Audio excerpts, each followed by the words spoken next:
안녕하세요. 탈 것을 리뷰하는 남자 포마입니다. 오늘은 이미 내가 애플워치를 사용하고 있는데 굳이 애플워치 6로 업그레이드를 해야 할까? 라는 의문에 답을 찾아보는 시간을 가질 겁니다. 이미 애플워치 1, 2, 3, 4, 5 중에서 하나를 사용하고 계신 분들 보신다면 도움이 되실 것 같습니다. 그럼 바로 시작하겠습니다.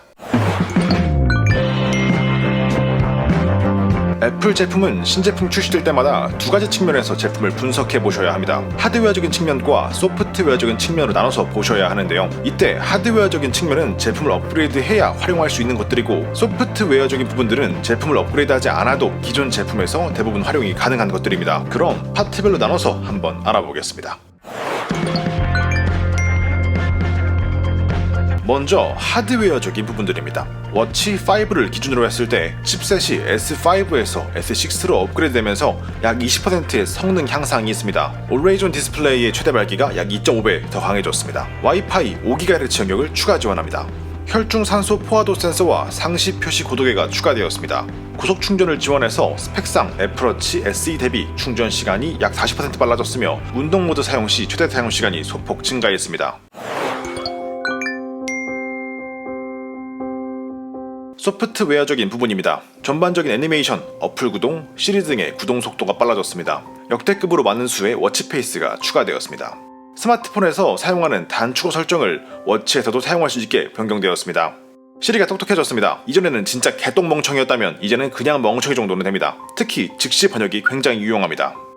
우리는 한국에서 가장 잘 나가는 유튜브 채널입니다 를 영어로 해줘.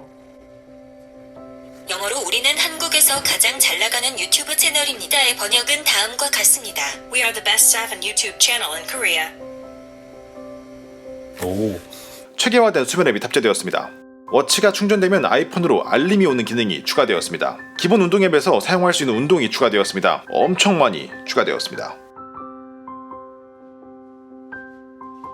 피트니스 앱 UI가 개선되었습니다. 손 씻기 기능이 추가되었습니다.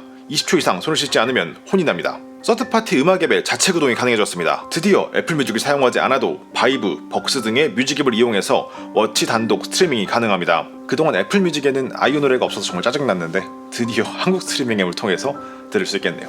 너무 행복합니다. 자, 변경점은 이렇게 정리해보면 되겠습니다. 그럼 지금부터는 제가 실제로 약 일주일 정도 사용해보면서 느낀 업그레이드 포인트를 짚어보도록 하겠습니다. 첫 번째, 속도 향상입니다. 워치 5와 비교했을 때 칩셋의 업그레이드로 인한 성능 향상이 살짝 체감이 됩니다. 어플을 시행할 때도 그렇고 그래픽 처리면에서도 차이가 조금 느껴집니다. 좀 더 부드럽고 조금 더 빠릿하죠. 성능적으로 크게 차이가 나는 수준이라고 하기에는 무리가 있겠지만 계속 쓰다 보면 문득 평소보다 조금 더 빠른데? 라고 체감이 되는 정도입니다. 개인적으로 이거 하나만으로도 자금 상황 여유가 있다면 업그레이드의 이유가 될 수 있다고 생각합니다. 만약 애플워치 4 이하의 모델을 사용 중이라면 체감 차이가 훨씬 크겠죠. 당장 올라오세요. 두 번째, Always On 디스플레이 개선, 밝기 향상입니다. 평소 애플워치 5를 사용하면서 Always On 디스플레이의 밝기에 불만이 있었던 분들이라면 이 부분에 대한 체감이 가장 크실 것 같습니다. 실제로 야외에서 Always On 디스플레이의 시인성이 상당 부분 개선되었습니다. 그럼에도 엄청 밝은 곳에서 시계를 계속 노출하고 있는 것만 아니라면 대기 시간도 오히려 더 길어졌다고 느껴졌습니다. 실내에서 근무하시거나 일반 사무직 또는 학생이신 분들은 저와 똑같이 느끼실 것 같습니다. 밝기도 개선되고 대기 시간도 약간 증가한 것 같은 느낌, 아주 좋습니다. 아직도 Always On 디스플레이가 없으신가요? 뭐 하시는 거예요? 당장 올라오세요. 세 번째, 배터리 개선입니다. 어제 올려드린 충전 속도 테스트 영상을 보셔서 아시겠지만 충전 속도가 빨라졌다는 느낌은 사실 받지 못하고 있습니다. 아직 최적화가 덜 된 것일 수도 있고 페어링된 아이폰의 차이일 수도 있으니까 나중에 기회가 되면 한 번 더 진행해볼 수 있도록 고민해보겠습니다. 아무튼 충전 속도의 개선은 느끼지 못하고 있지만 체감상 사용 시간은 약간 증가했다고 느껴집니다. 수치로 표현하자면 약 10% 정도? 제가 항상 10시 출근, 9시 퇴근 정도의 사이클로 움직이는데 배터리의 잔여량이 조금 더 많이 남는다는 느낌이 있습니다. 원래 약 40% 정도 남았다면 6로 바꾸고 나서는 50%가 남는 느낌 정도. 큰 차이는 아니고 이게 정형화가 된 데이터 분석으로 나온 결과는 아닌 만큼 참고만 해주시면 좋겠습니다. 네 번째, 혈중산소 포화도 센서 그리고 상시 표시 고도계 추가입니다.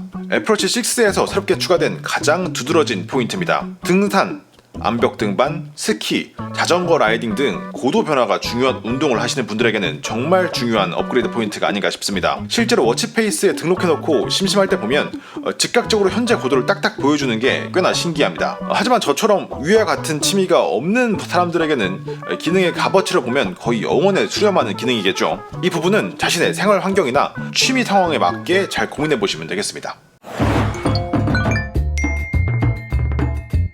결과적으로 봤을 때 워치 4 이하의 제품을 사용하고 계신 분들이라면 워치 자체의 속도 개선 더하기 올웨이즈 온 디스플레이의 기능 이 두 가지만 보고서도 업그레이드의 값어치는 충분하다고 생각합니다. 개인적으로는 이 부분만 놓고 봤을 때 5에서 6로 올라가는 것도 이상하지 않을 정도라고 생각하거든요. 저는 이런 세세한 부분에서의 약간의 딜레이, 약간의 버벅임에 굉장히 민감하기 때문입니다. 솔직히 6도 아직 부족하기 때문에 7에서 성능 향상이 있다면 저는 또다시 업그레이드를 할 생각입니다. 추가적으로 혈중산소 포화도 측정 기능과 상시 표시 고도계 기능이 필요하신 분들이라면 생각할 것도 없이 바로 업그레이드 하셔야겠죠. 그 외에 기능적인 부분들은 소프트웨어에서 대부분 제공되기 때문에 반드시 기변을 해야 하는 것은 아닙니다. 그리고 이참에 애플워치 6 말고 조금 더 저렴한 애플워치 SE로 돌아선 방법도 있겠죠. 다음 영상에서는 애플워치 6와 애플워치 SE를 비교해보면서 애플워치 SE의 가성비가 얼마나 좋은지 알아보겠습니다. 재밌게 보셨다면 좋아요와 구독, 알람 시청까지 꼭 부탁드리겠습니다. 항상 감사합니다. 끝!